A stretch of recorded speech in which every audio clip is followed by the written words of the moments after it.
The California Work Opportunity and Responsibility to Kids program, also known as CalWORKs, has many services to help California families in need.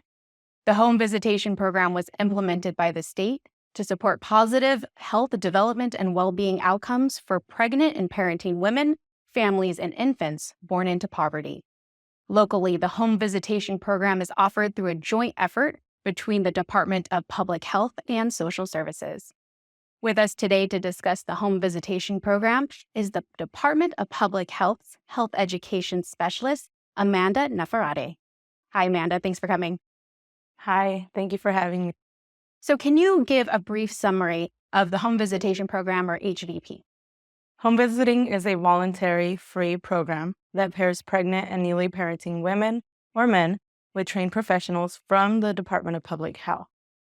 We make regular visits to participants' home to provide guidance, coaching, and access to prenatal care and other health services.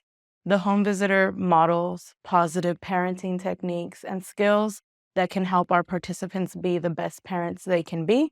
The home visitor also builds a relationship with our participants by providing services that are flexible, accessible, strength-based, and responsive to the family's identified needs.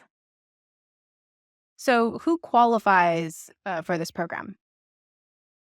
Any expectant or newly parenting families with babies must be under 3 months old, living in Madera County and receiving CalWORKs. Once accepted into the program, families can receive services until their child turns 3 years old. Excellent. So what is your role with this program? I have a dual role as a family resource specialist, FRS, where I oversee enrollments and participate in outreach efforts. I also carry a caseload as a family support specialist, FSS. Oh, dual hats. So is this a mandatory program? No, services are completely voluntary, even after enrollment. Excellent.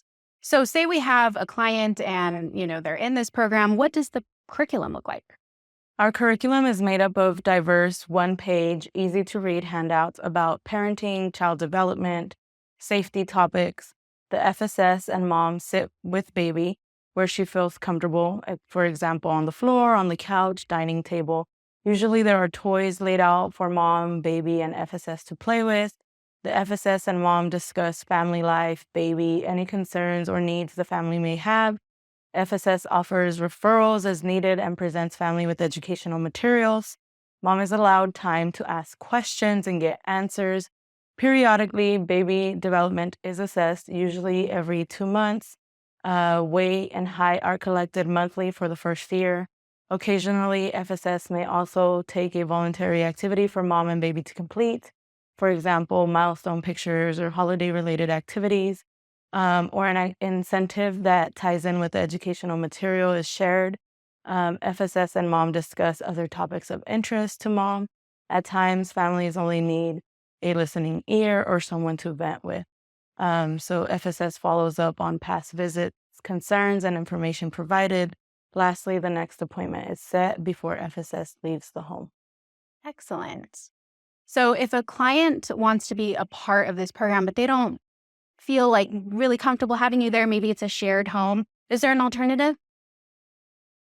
Yes, so FSS can meet with family outside of the home, such as on the front patio, outside the home, in the county car, or at the public health department.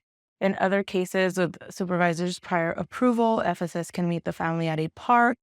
Any visit outside the home does present a lack of privacy. The family is advised about this beforehand.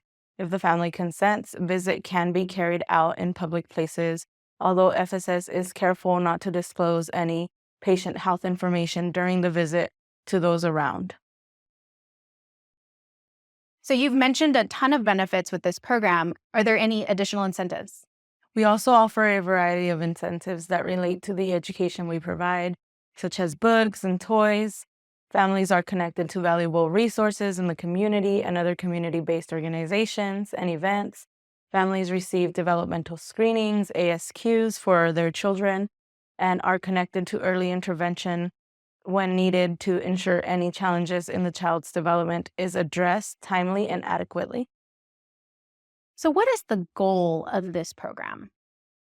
Home visiting is focused on promoting positive parenting and child development with the goal of strengthening families and communities, one family at a time. Excellent. So, just so DSS staff know, they can refer eligible clients to this program by emailing Administrative Analyst Desiree Aurealis a MAD 325 form. She will verify and then forward that referral to Public Health.